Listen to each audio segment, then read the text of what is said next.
जम्मू और कश्मीर में एक पुरानी रिवायत अब नई सियासत के बीच खड़ी है। उर्दू जो सदियों से जमीन, दफ्तर और रिवायत की जबान रही, अब रिक्रूटमेंट के कानून से धीरे धीरे बाहर निकाल दी गई है। सवाल सिर्फ एक जबान का नहीं बल्कि आइडेंटिटी, एडमिनिस्ट्रेशन और बराबरी के बीच चल रही एक गहरी बहस का है। अप्रैल 10, 2026 को रेवेन्यू डिपार्टमेंट ने नए ड्राफ्ट रिक्रूटमेंट रूल्स जारी किए, जिसमें नॉन गैजेटेड पोस्ट जैसे नायब तहसीलदार, गिरदावर और पटवारी के लिए उर्दू को मैंडेटरी क्वालिफिकेशन से हटा दिया गया।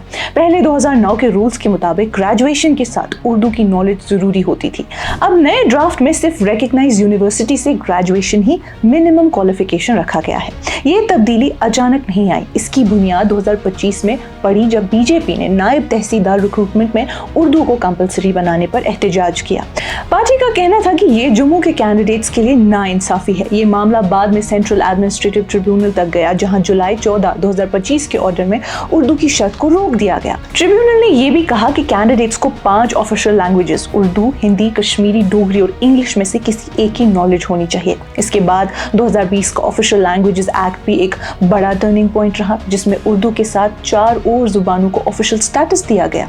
इससे पहले उर्दू लगभग 130 साल तक जम्मू कश्मीर की वाहिद ऑफिशियल जबान थी, डोगरा रूरल महाराजा प्रताप सिंह के दौर से।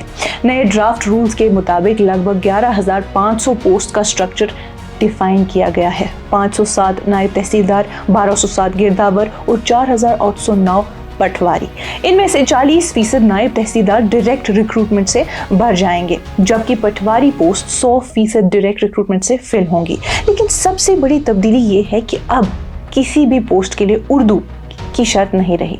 इस फैसले पर सियासत भी गर्म हो गई। बीजेपी ने इस मूव को कोर्स करेक्शन बताया है। उनका कहना है कि अब जब 5 ऑफिशियल लैंग्वेजेस हैं तो सिर्फ उर्दू को मैंडेटरी बनाना ठीक नहीं था।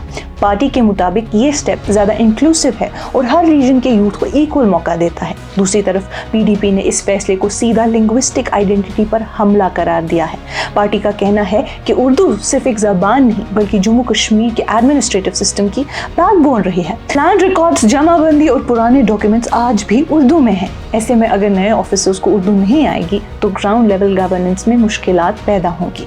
नाज़रीन, जम्मू और कश्मीर उर्दू काउंसिल और सिविल सोसाइटी फोरम ने भी इस पर सख्त तशवीश जाहिर की है। उनका कहना है कि उर्दू एक यूनिफाइंग लैंग्वेज रही है जो मुख्तलिफ रीजन्स और कम्युनिटीज़ को जोड़ती है। इसको हटाना सिर्फ कल्चरल लॉस नहीं बल्कि एडमिनिस्ट्रेटिव कंटिन्यूटी के लिए भी चैलेंज हो सकता है। अब असल सवाल ये है कि क्या ये फैसला एक ज़रूरी एडमिनिस्ट्रेटिव रिफॉर्म है या फिर धीरे धीरे एक ज़ुबान को सिस्टम से बाहर करने की शुरुआत। नाज़रीन, जम्मू और कश्मीर के दफ्तर, ज़मीन के कागजात और तारीख अब भी उर्दू में लिखे हुए हैं, लेकिन आने वाली नस्लें शायद उन्हें पढ़ने के लिए उस ज़बान की मुहताज ना रहे। ये फैसला सिर्फ रिक्रूटमेंट रूल्स का नहीं, ये एक बदलते हुए निज़ाम और पहचान की कहानी है।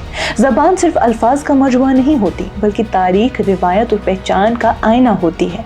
जम्मू और कश्मीर में उर्दू पर चल रही ये बहस ये बताती है कि डेवलपमेंट और आइडेंटिटी के दरमियान रास्ता निकालना अब भी आसान नहीं है। आने वाले दिनों में ये फैसला सिर्फ दफ्तर तक महदूद रहेगा या सोसाइटी पर भी असर पड़ेगा, ये देखना अभी भी बाकी है। फिलहाल आज की इस कश्मीर रिपोर्ट में बस इतना ही। बाकी मजीद मालूमात के लिए आप बने रहिए कश्मीर लाइव के साथ। खैबर सीमेंट, दिल से बनाओ।